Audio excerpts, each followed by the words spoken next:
The jungle of Arvalis groaned with life. Sergeant Cain Mercer moved cautiously through the ferns, scanning for movement, with his rifle raised. His boots sank into the damp earth, and insects buzzed in swarms above the mud. His squad was gone, picked off one by raiders who'd ambushed their convoy. Cain had been the only one to slip away alive. Now, cut off from his unit, deep in alien wilderness, he needed food, water, and shelter. His survival instincts drove him forward, but a gnawing emptiness sat heavy in his chest. Loneliness was a soldier's silent killer. That was when he heard it, a tiny cry. Not a beast's roar. Not the hiss of predators. A cry.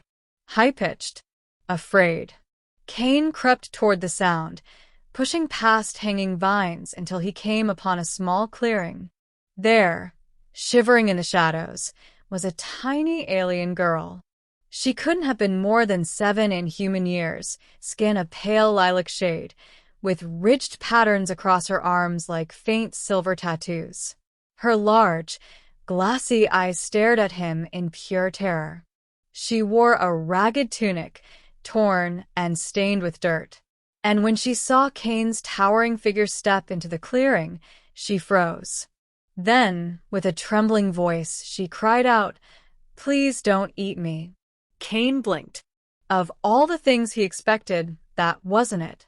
He slowly lowered his rifle, raising his free hand in surrender. Hey, easy. I'm not going to hurt you. Her body quaked. Humans eat little ones. That's what they said. Cain's chest tightened. Who had filled her head with such fear? He crouched slowly, setting his rifle aside on the ground, making himself smaller. "I don't eat children," he said softly. "Not human, not alien, not anyone. You're safe." The girl's eyes flickered with disbelief, as though his words were too foreign to trust. She wrapped her arms tightly around her knees, rocking slightly. Cain reached into his pack, pulled out a ration bar, and broke it in half. He placed it gently on the ground between them, then pushed it forward. "Here. Food. You can eat it. I promise it won't hurt you." The girl sniffed the air cautiously. After a long pause, she crept forward, snatched the ration, and scurried back. She nibbled it, chewing slowly. Then her expression shifted. Relief, hunger, gratitude. Cain smiled faintly. "See? No tricks. I told you I don't eat little ones." Over the next few days, Cain stayed near her. Her name was Iri. She had been separated from her people after raiders stormed their village.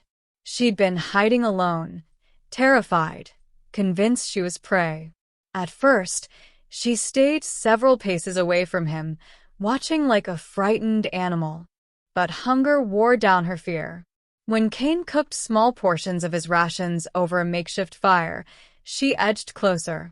When he cleaned and refilled his canteen, she followed him to the stream. Trust was fragile, but slowly it grew. One night, when thunder cracked through the canopy, Iri bolted from her hiding spot and clung to his arm. Cain froze, then gently wrapped the emergency blanket around her small frame. She trembled against him until sleep finally claimed her. From then on, she stayed closer. Iri was curious.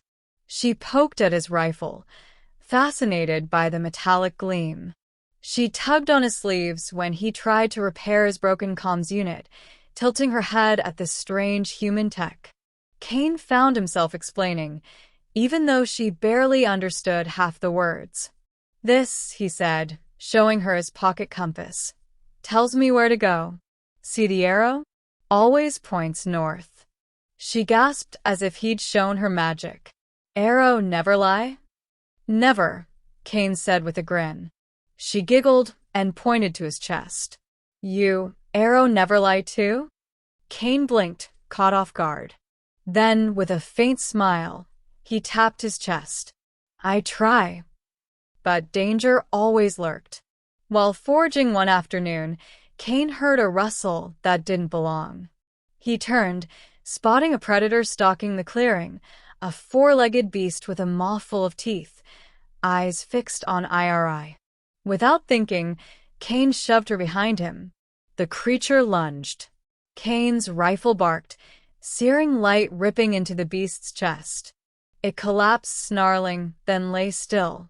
IRI clutched his arm, eyes wide. Protect me. Cain lowered the rifle, his hands shaking with adrenaline. He knelt, meeting her gaze. Always. That night, as they sat by the fire, IRI whispered.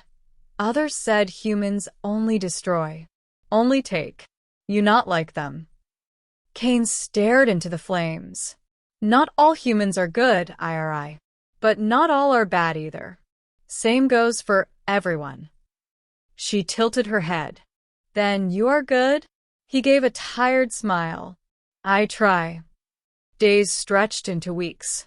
Cain fashioned a small lean-to near his camp, where IRI could sleep safely. He taught her simple survival skills, how to spot safe plants, how to signal with smoke, how to listen for predators in the silence between jungle sounds. She, in turn, taught him alien songs, soft, melodic hums that carried strangely in the night air. She showed him how to rub certain leaves to repel biting insects, how to tell when the ground would flood after storms. The loneliness that once gnawed at Cain faded. He wasn't just surviving anymore. He was living. And every so often, when IRI smiled at him with trust shining in her eyes, Cain felt something he hadn't felt in years. Hope. One evening, under a sky littered with stars, IRI crawled close to him by the fire. Why? She whispered. Cain glanced at her. Why what? Why you not eat me? Her words were quiet, fragile. Cain's throat tightened. Because you're a child. Because you deserve to live, to grow, to laugh and run and sing your songs. Because no one should ever have to beg to be spared. Her eyes glistened. She crept closer, resting her small head against his chest. Then, I stay with you? Forever. Cain hesitated. He was a soldier, lost behind enemy lines. Sooner or later, rescue or death would come. He wasn't meant to keep her. He wasn't meant to build a life here. But when he looked down at her fragile frame, curled against him with trust unshakable, the decision was already made. He wrapped an arm around her, pulling her close. Forever, he said softly. As long as I'm breathing, I'll protect you. IRI let out a soft sigh, drifting into sleep. Cain stared at the fire, his chest heavy but steady. Maybe he couldn't save his squad. Maybe he couldn't stop the war. But he could save her. And maybe, just maybe, that was enough. Weeks later, a rescue beacon finally found him. When the shuttle descended into the clearing, soldiers stepped out, rifles ready. They froze at the sight of the tiny alien girl holding Cain's hand. This is IRI, Cain said firmly. She's with me. There were questions. Protests. Regulations. But Cain's voice never wavered. She stays with me. And in the end, no one argued with the man who had survived the jungle against all odds. As the shuttle lifted into the sky, IRI pressed her face against the window, gasping at the stars. She clutched Cain's hand tight. Forever, she whispered again. Cain squeezed her hand. Forever. And for the first time in years, the battle-hardened soldier allowed himself to believe it.